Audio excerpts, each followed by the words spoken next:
কিছু একটা করতেই হবে, না হলে আর এভাবে চলছে না। হ্যাঁ রে দাদা, বসে থেকে থেকে আমাদের একই অবস্থা হয়েছে দেখছিস তো। নিজেদের কোনো সম্মান নেই, আর মনে হয় যেন আমরা এই বাড়ির চাকর। নিজের বউয়েরা অবধি সম্মান দেয় না। ঠিক বলেছিস তোরা ভাই, আমাদের কিছু একটা করতেই হবে, না হলে আর চলবে না। আমাদের যে করেই হোক অনেক টাকা কামিয়ে আমাদের হারানো সম্মান ফিরিয়ে আনতে হবে। হ্যাঁ রে, টাকা কামালে সম্মান এমনিতেই ফিরে আসবে। আমাদের অনেক টাকা কামাতে হবে, অনেক টাকা। কিন্তু কি করে কামাবি এত টাকা বল তো শুনি? কোনো না কোনো একটা ব্যবস্থা ঠিক হয়ে যাবে। হ্যাঁ, গত 5 বছর ধরে আমরা এখানে বসে একই কথা ভেবে যাচ্ছি, কিন্তু কোনো কাজ তো হচ্ছে না। আমরা শহরে যাব 3 ভাই, তাহলে আমরা অনেক টাকা কামাতে পারবো। হ্যাঁ, ঠিক বলেছিস তুই একদম। আমাদের কিছু একটা করতেই হবে। আমরা সবাই মিলে শহরে গিয়ে অনেক ভালো চাকরি করব, অনেক টাকা কামাবো। হ্যাঁ, আমরা সবাই কালকেই বেরিয়ে পড়ব শহরের উদ্দেশ্যে। হ্যাঁ, এখন যা, যে যার শ্বশুর বাড়িতে গিয়ে সবার বউকে নিয়ে আয়। হ্যাঁ হ্যাঁ, চল চল।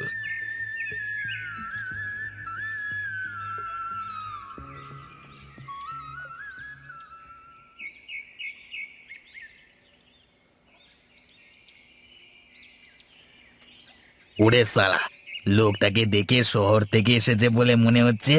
যাই যাই, লোকটাকে একটু বাজিয়ে দেখি, যদি একটু ইনকামের লাইন বের হয়। আরে বাবু, কোথায় যাবেন? আপনাকে এই গ্রামে আগে কখনো দেখেছি বলে তো মনে হচ্ছে না। শহর থেকে এসেছেন নাকি? হ্যাঁ, আমি এই গ্রামে নতুন। আমি শহরে থাকি। একটা বিশেষ কাজের জন্য এলাকার জমিদারের কাছে যাব। এই বিশেষ কাজ? কি এমন বিশেষ কাজে যাচ্ছেন শুনি? জমিদার বাবুর ছেলে আছে না, প্রীতম, তাকে ভালো একটা চাকরির অফার দিতে এসেছি। তা আপনি মানুষকে চাকরি দেন বুঝি? হ্যাঁ, আমি মানুষকে চাকরি দিই। আমার কাজ মানুষকে চাকরি দেওয়া, ঠিক আছে? তা বলছি, কত করে নেন মানুষের চাকরি দিতে? সে এক এক মানুষের জন্য এক এক দাম। যারা ভালো চাকরি নেবে তাদের জন্য ভালো দাম, আর যারা খারাপ চাকরি করবে তাদের কম দাম। আমাদের এলাকার মানুষ তো তেমন পড়ালেখা জানে না। তা আমাদের এলাকার মানুষকে কি চাকরি দেওয়া যাবে? যাবে ভাই, যাবে। আমার কাছে সব চাকরি আছে। কি হয়েছে বলো? তোমরা আমাদের এভাবে ডেকে এনেছো কেন? তোমাদের বাড়িতে কাজ করতে করতে হাড় মাস তো সব জ্বলে গেল। একটু বাপের বাড়ি গেলাম কয়েকটা দিন শান্তি করে থাকবো বলে, সেটাও তোমরা হতে দিলে না। আরে, আমাদের কথা তো শুনবে নাকি? তারপরে না হয় যা বলবার বলো।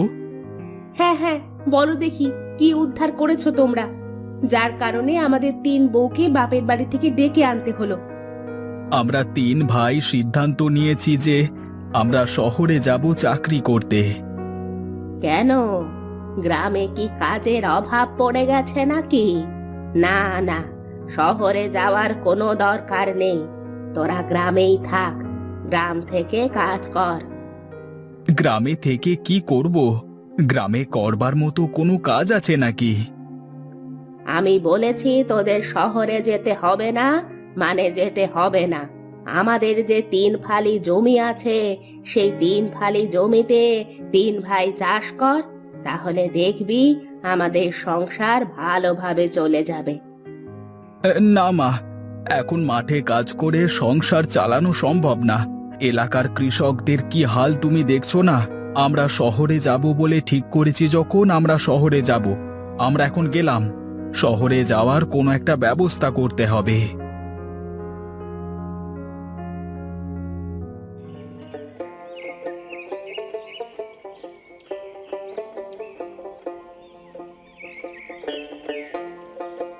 আরে, কি খবর তোদের? কোথায় চললি 3 ভাই? আরে নগেন ভাই, যে আমরা একটু গ্রামের বাস স্ট্যান্ডে যাচ্ছি। যাবে নাকি আমাদের সাথে? Bus stand? বাস স্ট্যান্ডে তো যাওয়াই যায়, কিন্তু কেন যাবি তোরা বাস স্ট্যান্ডে?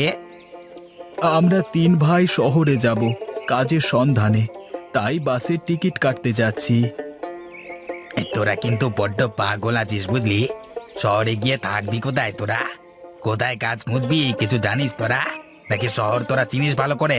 হ্যাঁ, আরে তাই তো, এখন কি হবে? আরে তোরা কোনো চিন্তা করিস না। শহরে আমার পরিচিত একটা লোক আছে, ঠিক আছে? সে মানুষকে চাকরি করে দেয়। হ্যাঁ, তা তোরা যদি বলিস তাহলে আমি একবার তার সাথে কথা বলে দেখতে পারি। হ্যাঁ, হ্যাঁ হ্যাঁ, ঠিক আছে ঠিক আছে, তুমি এখনই কথা বলো। সে তো চাকরি মানুষকে ফ্রিতে দেয় না। তার কাছ থেকে চাকরি নিতে হলে তাকে কিছু টাকা দেওয়া লাগবে, বুঝলে চাঁদু? কত টাকা? এই তো তোদের 3 ভাইয়ের জন্য ওই 30,000 টাকার মতো দেওয়া লাগবে। এত টাকা? আরে এত টাকা কোথায় দেখলি? হ্যাঁ, এটা তো তোরা 3 ভাই মিলে প্রথম মাসেই উঠিয়ে ফেলবি। কিরে, এই একজন বেতন পাবি 12 থেকে 15,000 টাকা, বুঝলি না? আচ্ছা ঠিক আছে, তাহলে তুমি তার সাথে কথা বলো, আমরা কালকে তোমার কাছে টাকা দিয়ে যাব, কেমন? আচ্ছা ঠিক আছে ঠিক আছে, তবে তাই হবে। আমি এখন আসি, কেমন?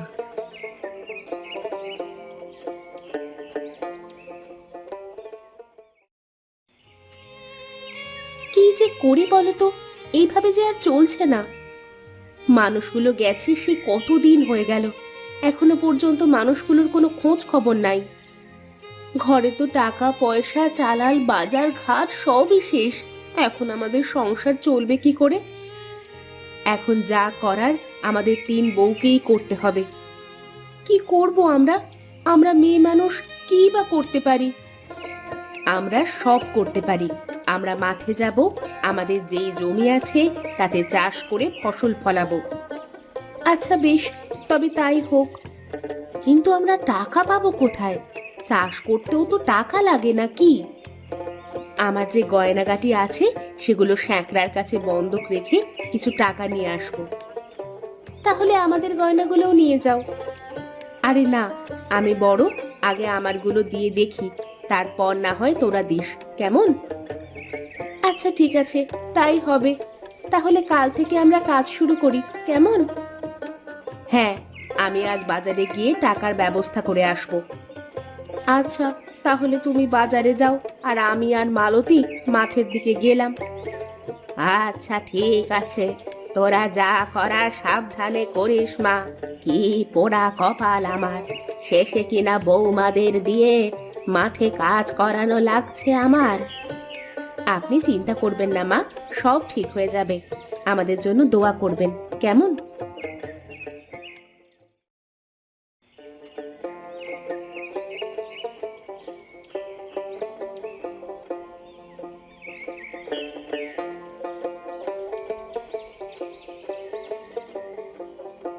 হায় হায়, জমির কি অবস্থা হয়ে গেছে!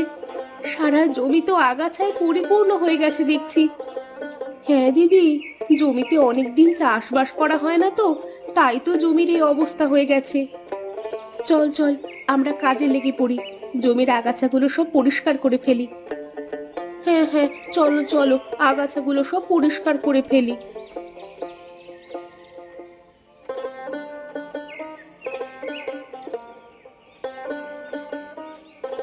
কি ব্যাপার, তোরা এইটুকু সময়ের মধ্যে এত জমি পরিষ্কার করে ফেলেছিস?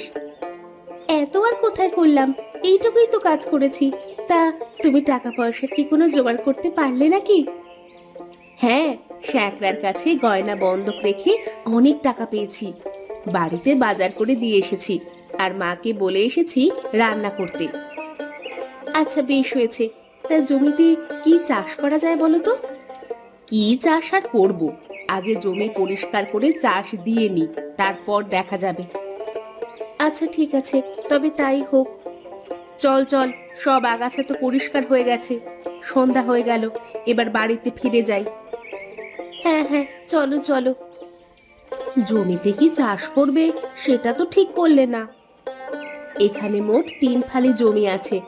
আজ থেকে তুমি আমাদের 3 জনের। আমরা 3 জন আমাদের জমিতে আলাদা আলাদা চাষ করব। তাতে লোকসান হলেও সবার লোকসান হবে না একেবারে।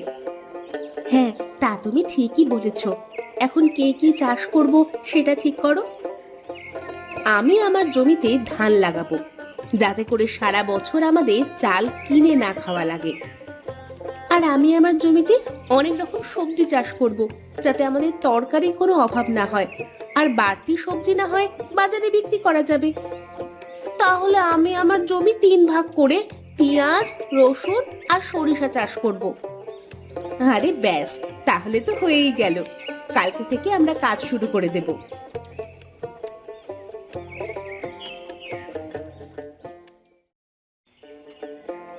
সব কাজ শেষ, এখন শুধু একটু পরিচর্যা আর সময়ের অপেক্ষা, তাহলে আমাদের সুখের দিন ফিরে আসবে। আমার খেতে যা ধান হয়েছে তাতে সারা বছর খেয়েও এই ধান শেষ করা যাবে না। হ্যাঁ, আর আমার জমিতে কত ধরনের সবজি হয়েছে দেখো। এই সবজি খাওয়ার পাশাপাশি প্রতিদিন বাজারে বিক্রি করে অনেক টাকাও কামানো যাবে। আর আমার খেতে পেঁয়াজ, রসুন বাড়ির জন্য রেখে দিয়ে বাকিটা বাজারে বিক্রি করা যাবে। আর সরিষা থেকে যে তেল হবে তাতে সারা বছর পার হয়ে যাবে। আমাদের আর কোনো চিন্তা থাকলো না। এবার আমরা ভালোভাবে আমাদের সংসার চালাতে পারবো। তোমরা কোথায় ছিলে এতদিন? আমাদের সাথে কেন কোনো যোগাযোগ করনি তোমরা? আমরা শহরে একটা চাকরি পেয়েছিলাম, সেখানে 6 মাস চাকরি করবার পর একটা টাকা বেতন দেয়নি, তাই আমরা বাধ্য হয়ে বাড়িতে চলে আসলাম। তোমাদের নিয়ে আমরা কত চিন্তা করছিলাম। দেখো, আমরা 3 বউ মিলে চাষ করে কত সুন্দর ফসল ফলিয়েছি। মা আমাদের সব কথা বলেছেন, তোমরা মেয়ে মানুষ হয়ে এত সুন্দর ফসল ফলালে আমরাও পারবো। আজ থেকে আমরা এই জমির দেখাশোনা করব, আর তোমরা বাড়ির কাজ করবে, তাহলে আমাদের সংসার ভালোভাবে চলবে। আচ্ছা ঠিক আছে, তাই হবে।